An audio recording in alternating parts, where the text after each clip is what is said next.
성부와 성자와 성령의 이름으로 아멘.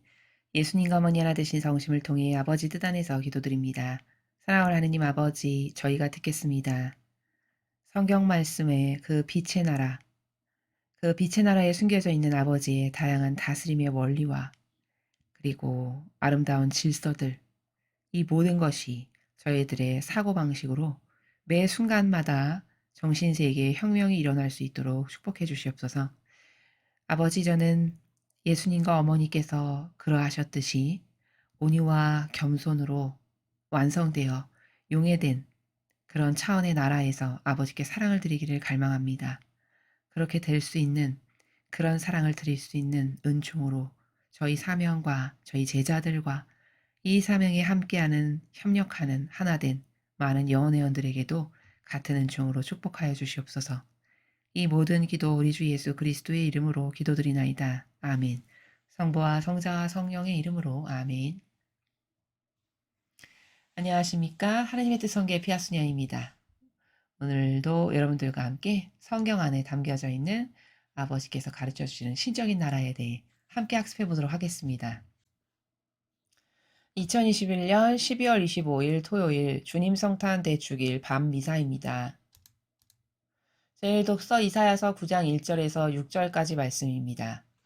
어둠 속을 걷던 백성이 큰 빛을 봅니다. 암흑의 땅에 사는 이들에게 빛이 비칩니다. 주님께서는 즐거움을 많게 하시고 기쁨을 크게 하십니다. 사람들이 주님 앞에서 기뻐합니다. 수확할 때 기뻐하듯 전리품을 나눌 때 즐거워하듯. 정녕 주님께서는 그들이 짊어진 멍에와 어깨에 맨 장대와 부역감독관의 몽둥이를 미디안을 치신 그날처럼 부수십니다. 땅을 흔들며 저벅거리는 군화도 피 속에 뒹군 군복도 모조리 화염에 쌓여 불꽃의 먹이가 됩니다. 우리에게 한 아기가 태어났고 우리에게 한 아들이 주어졌습니다. 왕권이 그의 어깨에 놓이고 그의 이름은 놀라운 경륜과 용맹한 하느님, 영원한 아버지, 평화의 군왕이라 불리리다. 다윗의 왕자와 그의 왕국이 놓인 그 왕권은 강대하고 그 평화는 끝이 없으리이다. 그는 이제부터 영원까지 공정과 정의로 그 왕국을 굳게 세우고 지켜가리이다. 만군의 주님의 열정이 이를 이루시리이다.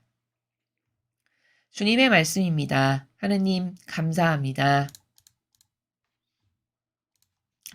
자, 오늘 일독서 이사야서의 내용은 우리가 이 성탄 때마다 듣는 매우 자주 나오는 빈번하게 나오는 그런 독서의 내용이죠. 이 내용은 먼저 요약 정리해서 관점화시키면 영의 세계에서 왕이신 예수님에 대해서 그분이 어떤 분이신가, 어떤 일을 하실 분이신가에 대해서 이사야 예언자가 설명하고 있는 내용입니다. 첫 번째 줄, 어둠 속을 걷던 백성이 큰 빛을 봅니다. 자, 어둠 속을 걷는다는 건 어둠은 죄악 가운데 놓여져 있는 인류, 그 죄악 가운데 놓여져 있는 인류가 큰 빛을 본대요. 큰 빛은 바로 예수 그리스도를 나타내는 말씀이시죠. 예수님을 보게 되는 거죠, 인류가. 암흑의 땅에 사는 이들에게 빛이 비칩니다. 같은 관점의 내용이고요. 역시 암흑이라 하면 죄악 가운데 살아가는 그런 인류에게 희망의 빛, 예수님께서 이제 세상에 탄생하시니까요. 희망의 빛이 생기는 거죠. 주님께서는 즐거움을 많게 하시고 기쁨을 크게 하십니다. 자, 즐거움을 많게 하시고 기쁨을 크게 하신다. 이거는 어떤 나라냐면 예수님께서 오시면 인류에, 즉 우리의 마음 안에 빛의 영으로서 예수님께서 오시면 마음에 평화가 오고 편안해지고 기쁨이 샘솟죠. 바로 그런 상태, 그런 영적인 상태, 그것을 지금 말씀하시기를 즐거움을 많게 하시고 기쁨을 크게 하신다. 주님께서 오시면 우리의 마음이 그렇게 된다라는 것을 말씀하시는 것이죠. 사람들이 주님 앞에서 기뻐합니다. 수확할 때 기뻐하듯 전리품을 나눌 때 즐거워하듯. 정녕 주님께서는 그들이 짊어진 멍에와 어깨에 맨 장대와 부역 감독관의 몽둥이를 미디안을 치신 그날처럼 부수십니다. 자, 짊어진 멍에, 어깨에 맨 장대, 부역 감독관의 몽둥이, 이런 게 다 무엇을 상징하는 거냐? 통치자의 억압, 그 어떤 강압 이런 거죠. 그래서 그 통치자에 의해서 억울하게 짓눌리는 그런 인류를 이제 그런 인류로부터 우리를 해방시켜 주시러 오신다는 거죠. 부수신다고 하셨으니까 그런 어떤 강압적이고 억압적인 통치자들의 권력 그런 것을 다 부수시고 없애신다는 거죠. 땅을 흔들며 저벅거리는 군화도, 피 속의 뒹군 군복도 모조리 화염에 쌓여 불꽃의 먹이가 됩니다. 자, 4절의 내용은 뭐 군화, 군복 이런 것을 상징적으로 나타내는 게 뭐냐면 이런 건 전쟁이죠. 그렇죠? 그러니까 그 인류에 있는 여러 가지 전쟁들, 즉 다시 말하면 전쟁으로 지금 상징되는 것은 전체주의로 인류를 다스리고 군림할 세력. 자, 이런 세력을 지금 말씀하시는 것이거든요. 이런 것들도 오셔서 다 화염에 쌓여서 불살라 없애버리시고 불꽃의 먹이가 되게 하신다는 거죠. 예수님께서. 우리에게 한 아기가 태어났고 우리에게 한 아들이 주어졌습니다. 왕권이 그의 어깨에 놓이고 그의 이름은 놀라운 경륜과 용맹한 하느님 영원한 아버지 평화의 군왕이라 불리리이다. 자, 왕권. 그리스도 왕이시니까 왕권이 맞죠. 그리스도 왕으로 오시니까 그 왕권이 어깨에 놓이고 자, 이름이 놀라운 경륜가. 자, 경륜가다 하면은 모르는 것이 다 없고 그 어떤 다스리는 스킬이 차고 넘치는 그 스킬적인 측면에서 누구도 따라갈 수 없는 압도적인 스킬, 그 놀라운 경륜가라고 말씀하시는 거거든요. 그래서 인류를 구원하시고 앞으로 다스리실 그러한 스킬이 최첨단이신 것, 그것을 지금 놀라운 경륜가 이렇게 표현하신 겁니다. 그리고 용맹한 하느님, 영원한 아버지, 자, 평화의 군왕이라 불리리다. 예수님께서 오셔서 평화를 건설하신다는 거죠. 그래서 그 평화를 건설하실 거기 때문에 평화의 군왕이다. 이렇게 불리실 거다. 지금 예수님께서 오셔서 불리실 이름이 이렇게 많아요. 그러니까 여러 가지 관점으로 이 인류에 오셔서 행하실 일들을 관점화시켜서 이렇게 나열해서 말씀을 하시는 거죠. 경륜가시면서 용맹한 하느님이시면서 동시에 영원한 아버지시면서 자, 하느님이고 아버지시라고 이렇게 말씀하시는 이유는 겉은 예수님이시지만 속의 내부는 신성이시죠. 그 신성이 아버지의 신성이시잖아요. 그러니까 그 내면에 함께 용해되어 살아가시는 아버지가 계시기 때문에 용맹한 하느님이고 영원한 아버지시고 요렇게 다중적 관점으로 지금 표현을 한 겁니다. 다윗의 왕자와 그의 왕국 위에 놓인 그 왕권은 강대하고 그 평화는 끝이 없으리이다. 자, 세상의 왕처럼 뭐 단발적으로 몇 년 하다가 죽으면 없어지고 사라지고 또 그 자식이 똑바로 못하면 그 아예 그 왕가가 끊어지고 이런 나라, 이런 왕권이 아니라는 거죠. 그쵸? 강대하고 평화가 끝이 없으리다. 영원히 다스리실 왕. 영원 무궁토록 다스리실 유일한 왕. 그러한 왕이시라는 것을 지금 6절에서 표현하고 있죠. 그는 이제부터 영원까지 공정과 정의로 그 왕국을 굳게 세우고 지켜가리이다. 자, 예수님이 오셔서 세상에서 펼치실 것이 공정과 정의래요.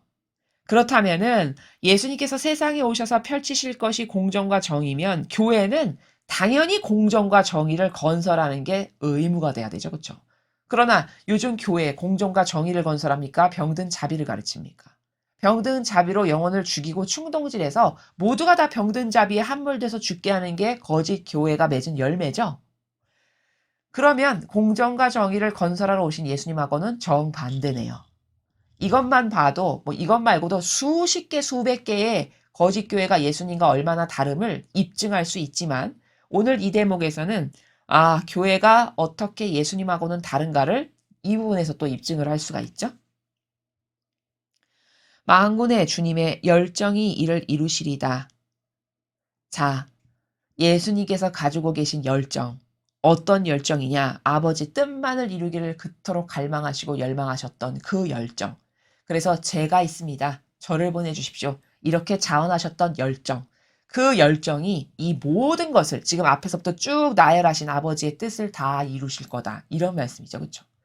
다시 말하면 그 예수님 안에 살아가시는 아버지의 신성의 그 아버지의 열정께서 주님의 열정이 매일 예수님을 통해서 말씀하시고 이루시고 뜻하시는 바를 이루시고 이렇게 하시는 앞으로 그렇게 하실 그 일에 대해서 만군의 주님의 열정이 이를 다 이루실 거다. 이렇게 예언하는 그런 내용입니다. 그래서 이사야서 이 전체 오늘 배운 내용은 영의 세계 차원에서 앞으로 왕이신 예수님께서 오셔서 무엇을 행하실고 그분은 어떠한 왕이신지에 대해서 이사야 예언자가 마치 본 것처럼 본 것보다 더 상세하고 자세하게 이렇게 예언을 하고 있죠. 그 내용에 대해서 오늘 우리가 학습하였습니다. 자, 계속해서 복음 말씀 보시겠습니다. 루카복음 2장 1절에서 14절까지 말씀입니다. 주님 영광 받으소서. 그 무렵 아우구스투스 황제에게서 칙령이 내려 온 세상이 호적 등록을 하게 되었다. 이 첫 번째 호적 등록은 키리니우스가 시리아 총독으로 있을 때 실시되었다. 그래서 모두 호적 등록을 하러 저마다 자기 본향으로 갔다. 요셉도 갈릴레아 지방 나자렛 고을을 떠나 유다 지방 베들레헴이라고 불리는 다윗 고을로 올라갔다. 그가 다윗 집안의 자손이었기 때문이다. 그는 자기와 약혼한 마리아와 함께 호적 등록을 하러 갔는데 마리아는 임신 중이었다. 그들이 거기에 머무르는 동안 마리아는 해산날이 되어 첫 아들을 낳았다. 그들은 아기를 포대기에 싸서 구유에 뉘었다. 여간에는 그들이 들어갈 자리가 없었던 것이다. 그 고장에는 들에 살면서 밤에도 양떼를 지키는 목자들이 있었다. 그런데 주님의 천사가 다가오고 주님의 영광이 그 목자들의 둘레를 비추었다. 그들은 몹시 두려워하였다. 그러자 천사가 그들에게 말하였다. 두려워하지 마라. 보라, 나는 온 백성에게 큰 기쁨이 될 소식을 너희에게 전한다. 오늘 너희를 위하여 다윗 고을에서 구원자가 태어나셨으니 주 그리스도이시다. 너희는 포대기에 쌓여 구유에 누워있는 아기를 보게 될 터인데 그것이 너희를 위한 표징이다. 그때 갑자기 그 천사 곁에 수많은 하늘의 군대가 나타나 하느님을 이렇게 찬미하였다. 지극히 높은 곳에서는 하느님께 영광, 땅에서는 그분 마음에 드는 사람들에게 평화. 주님의 말씀입니다. 그리스도님 찬미합니다. 자, 드디어 예수님께서 탄생을 하셨습니다. 자, 그런데 그 예수님께서 탄생하시기 위한 1년의 앞뒤 전후의 과정을 보면은 아버지의 그 다스림, 아버지의 인도하심이 어떤 것인가를 오늘 이 복음을 통해서 우리가 발견을 할 수 있습니다. 자, 우리는 보통 그 하나님의 인도하심이야. 아버지가 나를 이끌어 주셔. 그러면 그것이 막 고통과 험난과 역경과 환란의 길 이런 거라고 생각하지 않습니다. 대부분은요. 곧 아버지가 인도하시는 길이야. 지금 아버지께서 우리를 인도하고 계셔. 그러면 평탄하고 일이 잘 풀리고 순탄하게 나아가고 이러면 아버지가 지금 인도하고 계셔. 이렇게 생각을 하고요. 자갈밭길, 돌밭길, 돌뿌리에 치여서 맨날 걸려서 넘어지고 피나고 이런 길이다. 그러면 야, 이건 하나님이 지금 돌보시는 길이 아니다. 이렇게 야, 오히려 이거 지금 마귀가 우리를 이끄는가 보다. 이렇게 어려울 리가 없지. 이렇게 생각하기가 쉽상이라는 거예요. 근데 요셉성인과 성모님과 예수님께서 아버지의 뜻을 이루시기 위해서 그 뜻대 인도하신 그 뜻대로 순종하여서 가신 길을 보면 온통 어려움, 돌밭길, 가시밭길, 가난하고 힘들고 이런 것밖에 없죠. 오늘도 보면은 그냥 춥고 아이 낳을 곳 하나 없어가지고 요즘 세상에도 아무리 가난해도 말 구유해서 아기 낳진 않죠. 그쵸? 요즘 세상에도 아무리 가진 게 없이 가난해도. 근데 왕이신데 아이를 낳을 변변한 곳이 하나 없고 받아들이는 데가 없으셔가지고 말 구유엔 아이를 낳으셨어요. 왕 중에 왕이신데. 그러면은 보통 인간적 자연법의 그 병든 기호나 감성에 젖어서 사는 사람이면 아니 세상에 나에게 그리스도 왕을 탄생하게끔 하시겠다고 하셨는데 세상에 왕을 탄생하는데 말구유에다가 왕을 탄생하게 한단 말이야? 이걸 누가 납득하겠습니까? 그렇죠.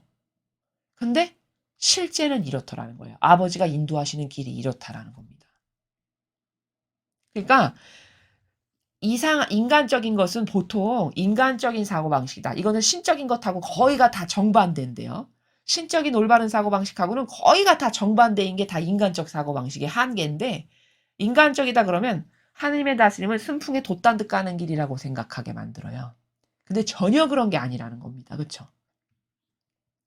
여기 이 아이를 낳는 이 시작부터도, 이 전부터도 성모님은 요셉성이도 마찬가지고 고통의 나날들이고 역경의 나날들이셨어요. 근데 그것을 다 아버지의 뜻이라고 온전히 잘 받아들이고 순종하시고 화답도 잘 들으셨다라는 거죠. 요셉 성인도 마찬가지고. 그래서 나를 하느님께서 이끄신다라고 할 때 나는 이런 신적인 답을 알고, 아버지께서 이끄시는 길이라는 건 오히려 고통과 박해와 모욕과 치욕이 있는 길이면 지금 아버지께서 나를 이끌고 계시는 거라고 확신하고 가야 되는 거구나. 이런 답을 발견해야 되는 게 성경을 공부하는 이유고, 성경을 똑바르고 올바르게 보는 관점이 있는 사람은 이런 사고방식을 평상시에 자신에게도 적용할 수 있다라는 겁니다.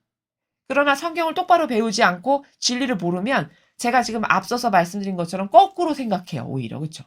그리고 거기서 오판을 하고 이상한 반향을 해서 오히려 은총과 축복으로 주신 길인데 거기에 내 입으로 불평불만해서 저주를 뿌려대는 이런 이상한 반향을 하게 만든다는 거죠. 마귀가. 그래서